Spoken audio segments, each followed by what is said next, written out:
खान ने कहा कि 8 फरवरी को वो होगा जो पाकिस्तान में कभी नहीं हुआ है। 8 फरवरी को इतने ज्यादा तादाद में वोट कास्ट होंगे, तमाम पाकिस्तानी जाएंगे और ओवरसीज पाकिस्तानी को भी हमने इस्तदा की है।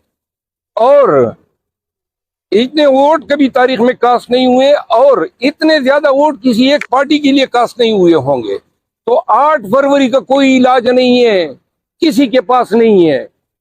ये जबरदस्ती करोड़ों लोगों से कोई वोट हाथ से छीन नहीं सकता है।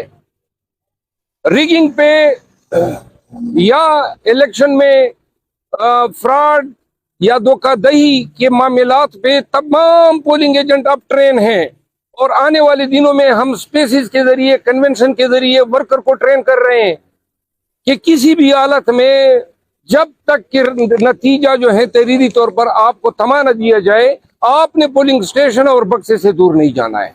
चाहे नमाज के नाम पे हो, चाहे खाने के नाम पे हो, आपने बक्से के पास रहना है। अच्छा, शेर अफजल मरवत साहब, गुज़श्ता रोज से खबरें गर्दिश कर रही है, कुछ साथियों की जानिब से ट्वीट्स भी की गई कि इमरान खान को कहा गया कि आप बाहर चले जाए 6 माह के लिए। कुछ अभी और अली मकान के हवाले से भी कहा जा रहा है कि उन्होंने भी खान साहब को कहा कि आप चले जाए, लेकिन खान साहब ने कहा कि मेरे पूरे खानदान को, फैमिली को गिरफ्तार कर लिया जाए तो मैं बाहर नहीं जाऊंगा। इसमें किस हद तक सदाकत है? क्या वाकई खान साहब ने बात की है? ये बात तो मैंने पूछी नहीं खान साहब से, लेकिन गुज़िश्ता मीटिंग से पहले वाले मीटिंग में मैंने ये बात पूछी थी कि कोई ऑफर, कोई डील की, तो खान ने उस वक्त तरदीद की थी कि किसी ने मुझसे रजू नहीं किया है। अगर कोई रजू भी करेगा तो माइनस खान पे न पाकिस्तानी जो है एग्री करते हैं और न खान एग्री करता है। इलेक्शन भी होंगे, खान के साथ होंगे और खान की क़यादत में होंगे। शेख अब्दुल मरवत साहब बताइएगा, कल ही मुसर साहब बता रहे थे कि जब मैं और इमरान खान साहब मुलाकात होती है तो 2 फरिश्ते ऊपर आके बैठ जाते हैं, तो हमें कोई पर्सनल बात भी नहीं करने देते। कल आपकी 5.5 घंटे मुलाकात हुई है, आपके दरमियान कोई ऐसा बंदा मौजूद था जिसकी वजह से आप कुछ और पर्सनल बातें जो खान साहब से करना चाहते थे जो न कर सके? हमेशा जब हमारी मुलाकात होती है तो एक फरिश्ता जो है खान साहब की साइड पे, एक फरिश्ता जो है वो हमारी साइड पे सुनगुन लेने बैठ जाते हैं। और हमें ये भी अंदाजा है कि जिधर मुलाकात होती है वो जगह भी बग हुई होंगी ताकि तमाम कन्वर्सेशन रिकॉर्ड हो सके। और खान साहब जब भी हम जाते हैं इस मामले में बड़ा सेंसिटाइज है, कहते हैं बगिंग डिवाइस लगी है, ताकि हमेशा हमें बताते हैं।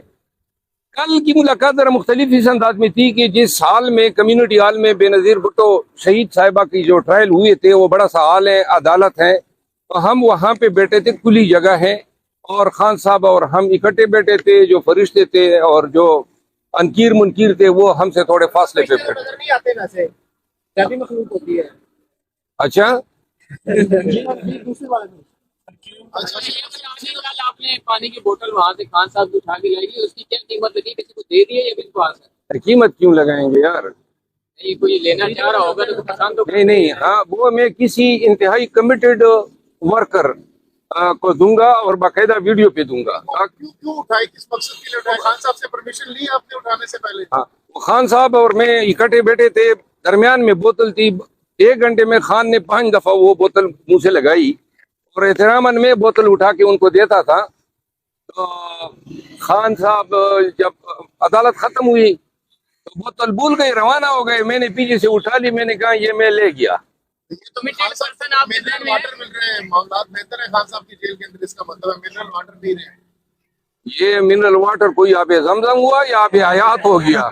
मिनरल वाटर जो है वो हर आदमी को मिलता है, तो आपको मिनरल वाटर पे भी मतलब कोई तकलीफ हो गई है? अच्छा, मरवत साहब बताइएगा कि अगर खान साहब आपकी ड्यूटी लगाते हैं कि आपने लाहौर से इलेक्शन लड़ना है, गवाल मंडी से नवाज शरीफ के खिलाफ इलेक्शन लड़ना है, तो आपकी तैयारी है फिर नवाज शरीफ के खिलाफ इलेक्शन लड़ने की?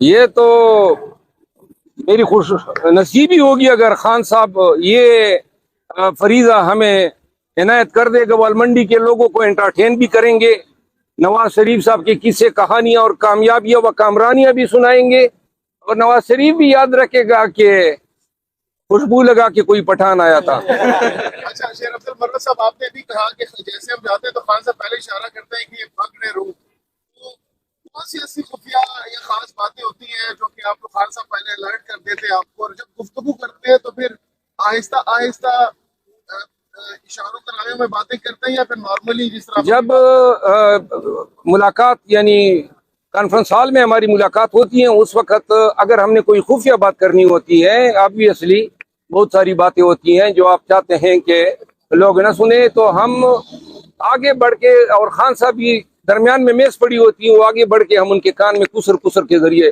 सुना देते हैं। पश्तो आती है, पश्तो में बात करती है। थोड़ी बहुत आती है। अच्छा, कैंपेन के हवाले से खान साहब ने क्या डायरेक्शंस दिए हैं? कैंपेन पे, इलेक्शंस पे, ये टिकट की तकसीम पे, कोर कमेटी पे, केपी के मामलात पे, पंजाब के मामलात पे, बहुत सारे इशूज, कोई इशू कल रह नहीं गया जिन पे हमारी बात ना हुई। आप लोगों ने कहा कि कुछ नून लीग पीपल्स पार्टी से भी लोग आ रहे ये- हैं, UPI से भी आ रहे हैं, इस पे लेकिन भी खान साहब ने सुना है कि उन्होंने कहा है कि इलेक्टेबल्स को नहीं ले, अपने वर्कर्स को खान साहब ने ये कहा है, हमने लिस्ट दी तो खान ने 2-3 लोगों पे उनकी रिजर्वेशंस दी।